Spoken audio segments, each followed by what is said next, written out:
Hello बच्चों, मेरे YouTube channel आत्मसम्मान में आप सभी का स्वागत है। आज हम लोग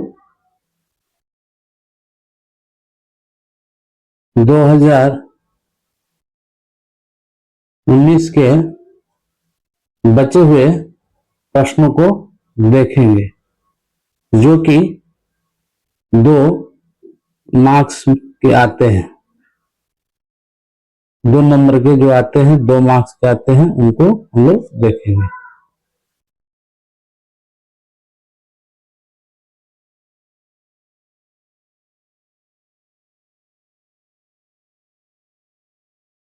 आगे बढ़ते हैं।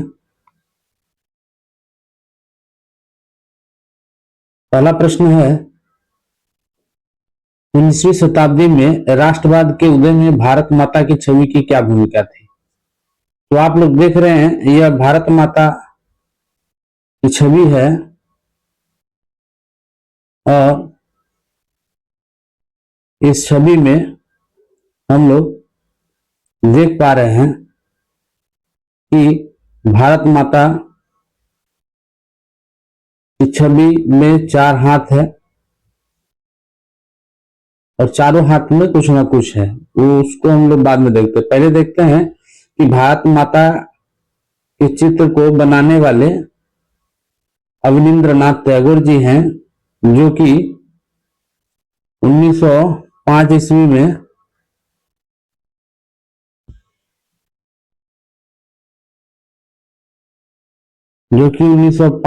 में इन्होंने बनाया और इसको सबसे पहले जो नाम दिया गया था वो था बंग माता। बाद में इसको सिस्टर निवेदिता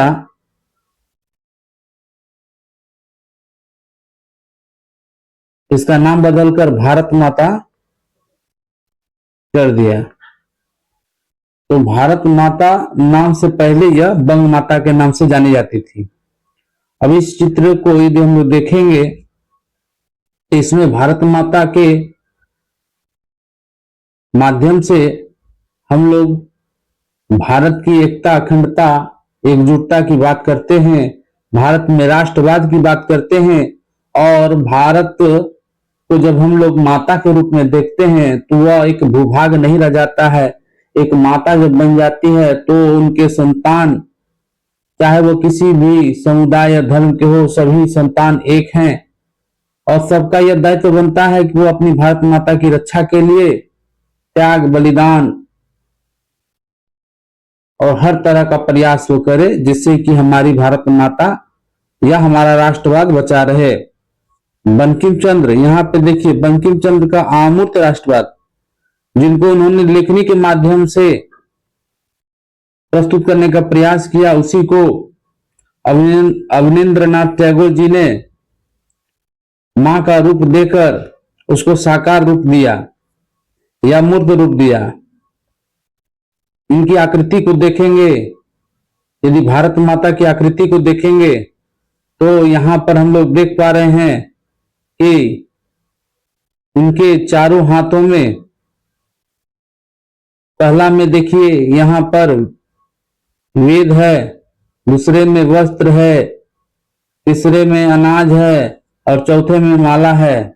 यानी भारत माता अपने संतान को शिक्षा, दीक्षा, वस्त्र, भोजन सभी चीज देना चाह रही थी। यह मां का एक उपहार होता है अपने संतान को देने का। इस प्रकार हम लोग देख पा रहे हैं कि भारत माता का चित्र जो है वह इस प्रकार का रहा और इससे हमें एकता, अखंडता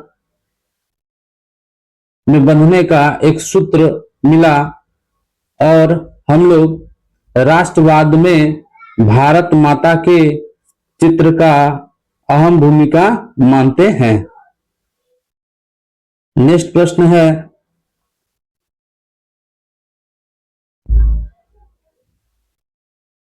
चार्ल्स विल्किंस कौन थे? चार्ल्स विल्किंस जो है वह बंगाली मुद्रण टाइपफेस डिजाइन किया था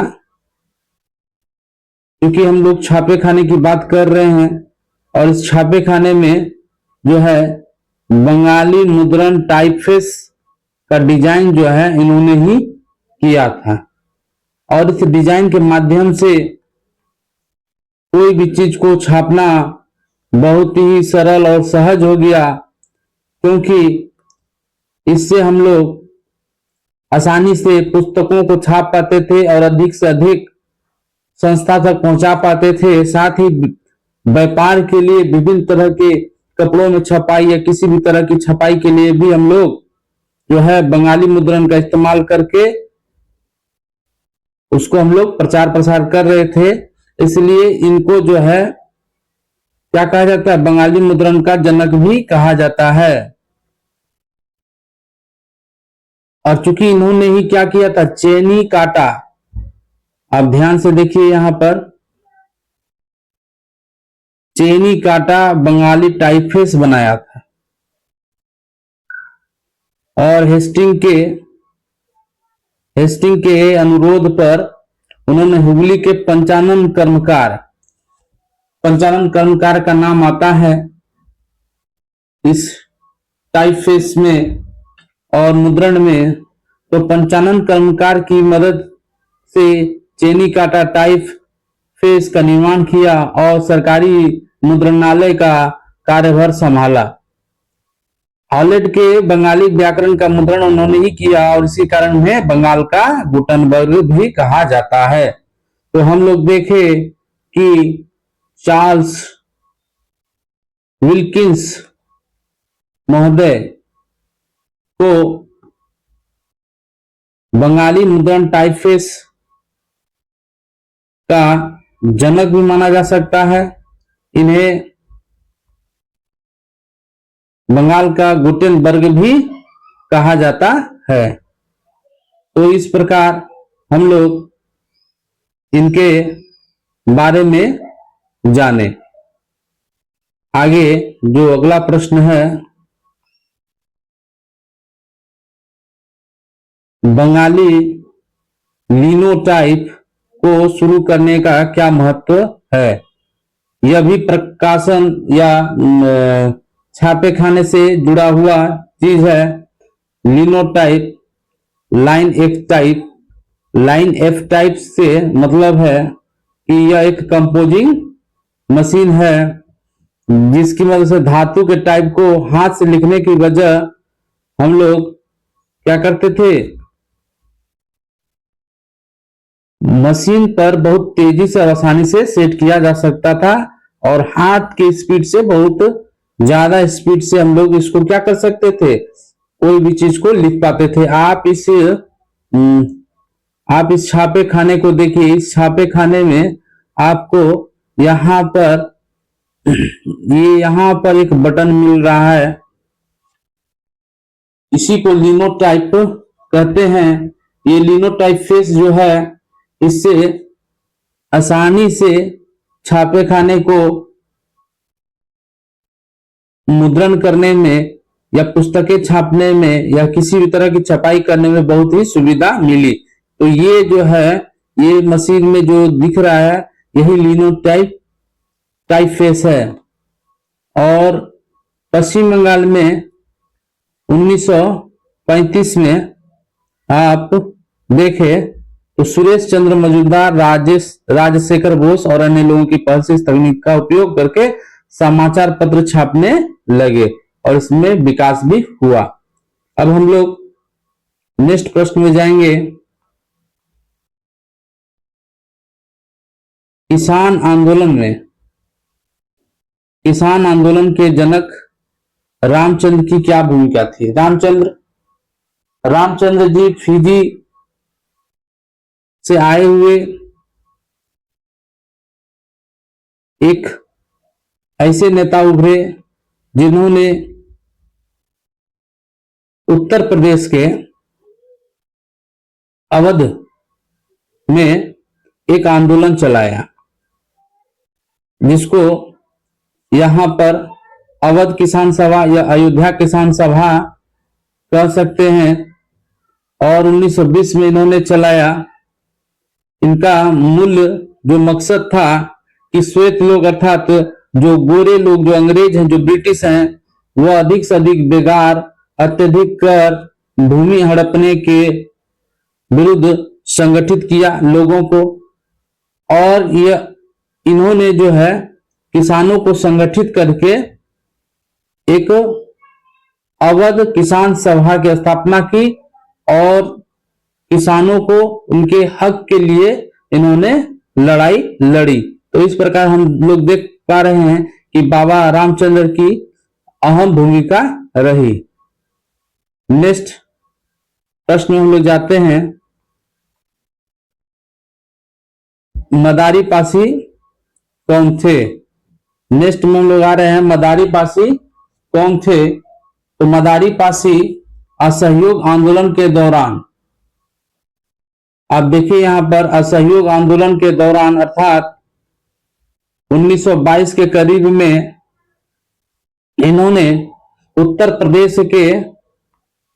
प्रदेश के विभिन्न जगहों पर, जैसे कि इन्होंने हरदोई, सीतापुर, बहराइच, उन्नाव आदि जिलों के किसानों को संगठित किया। और इन्होंने भी जो अत्यधिक कर लिए जा रहे थे, भूमि हड़पने की जो प्रक्रिया थी या फिर अंग्रेजों का जो शोषण चल रहा था, उनके विरुद्ध में इन्होंने एक्का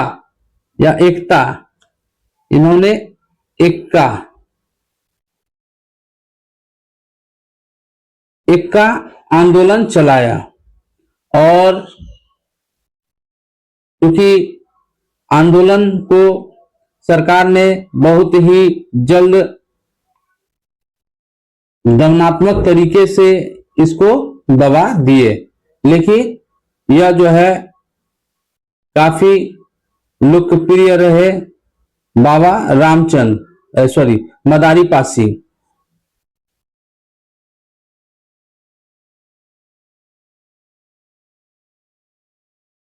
अगला जो प्रश्न है,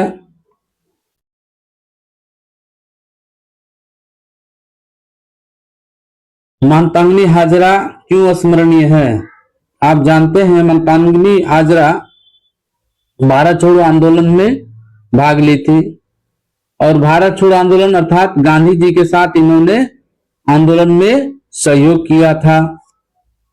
सतीश चंद्र सामंत के नेतृत्व में बंगाल में ताम्रलिप्त राष्ट्र सरकार महिला सेना का गठन किया गया था और इसमें आप देख पा रहे हैं कि इनका उम्र कितना हो रहा है, 73 वर्षीय गांधी बूढ़ी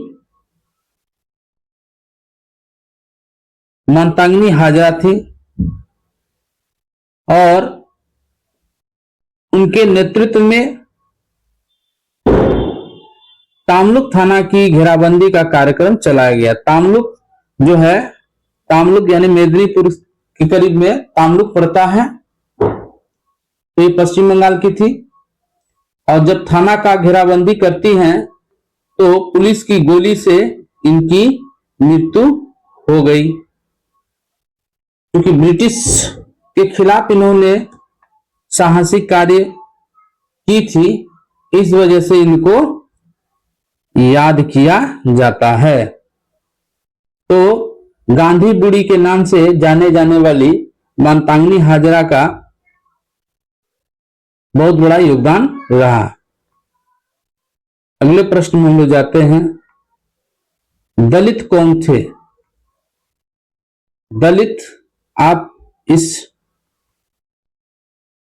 इसको यदि आप देख पा रहे हैं इस फोटो को, इसमें जो गरीब हैं, जो दबे हुए इंसान हैं, जो रौंदे हुए इंसान हैं, जो समाज के हाशिए पर हैं, जिनको समाज में शोषण किया गया है, जिनके पास कुछ नहीं बचा, ऐसे लोगों को दलित कहा गया है। और दलित आज भी है, पहले भी थे, और इनको जो है कभी कभी अछूत भी कहा गया है। इसीलिए यहां पे बोला गया है कि अछूतों ने स्वयं को दलित के रूप में पहचानना शुरू किया। यह हिंदू समाज की मुख्य धारा से अलग थलग जाती है ना, हाशिए पर रहती है, यह केंद्र पर कभी नहीं रही। समाज के उच्च वर्ग के लोगों द्वारा इनका उत्पीड़न किया गया, शोषण किया गया और डॉक्टर भीमराव अंबेडकर के नेतृत्व में दलित आंदोलन एक बड़ा रूप धारण किया। तो दलितों के रूप में हम लोग उन सभी लोगों को जानेंगे जो अति पिछड़े, दबे हुए, रौंदे हुए, समाज के हाशिए पर शोषित वर्ग, इन सभी को हम लोग दलित कहते हैं। नेक्स्ट जो प्रश्न है, दार आयोग 1948 का गठन क्यों किया गया? आपको पता होगा कि जब भारत आजाद हुआ 1947 में, तो आजादी के बाद से अलग अलग प्रांतों में राज्य की मांग तीव्र हुई। ये राज्य की मांग जो थी, यह किस आधार पे थी? यह थी भाषा के आधार पर। भाषा के आधार पर इन्होंने मांग करना शुरू किया। तो इसके लिए जवाहरलाल नेहरू जी देखे कि कहीं कोई किसी भी प्रकार का दंगा ना हो जाए या किसी भी तरह का कुछ समस्या ना उत्पन्न हो जाए, इसलिए उन्होंने एक भाषा आधारित राज्य पुनर्गठन आयोग का गठन किया गया, जिसे दार आयोग या धर आयोग के नाम से भी जाना जाता है। इन्होंने अपनी एक रिपोर्ट पेश की और इन्होंने कड़ी आपत्ति जताई, क्योंकि उनका मानना था कि भाषा के आधार पर राज्य के गठन से देश की एकता, अखंडता और प्रशासनिक व्यवस्था बाधित हो सकती है, इसलिए इन्होंने मना किया। लेकिन यह संभव नहीं हो पाया और आगे चलकर भाषा के आधार पर राज्यों का गठन हुआ। आगे अगले प्रश्न में जाते हैं।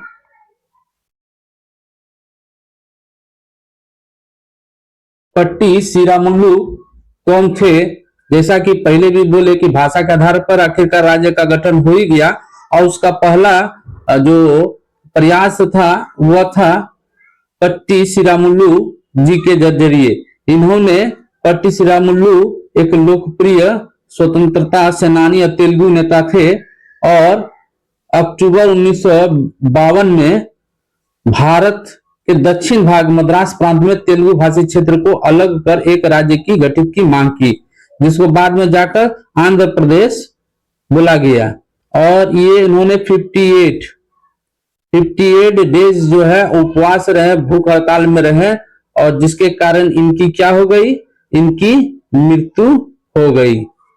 और मृत्यु के पश्चात काफी आंदोलन हुआ, काफी आंदोलन तीव्र हुआ, अहिंसा में बदलने लगा। इस वजह से सरकार को झुकना पड़ा और लास्ट में अंततः 1953 में इनको आंध्र प्रदेश नामक एक अलग भाषीय राज्य का गठन करना पड़ा। और इसी के आधार पर आगे चलकर जो है 1956 में भी भाषा के आधार पर राज्य पुनर्गठन आयोग का निर्माण किया गया। इस प्रकार हम लोग जो है 2019 के बचे हुए प्रश्नों को देखें। धन्यवाद।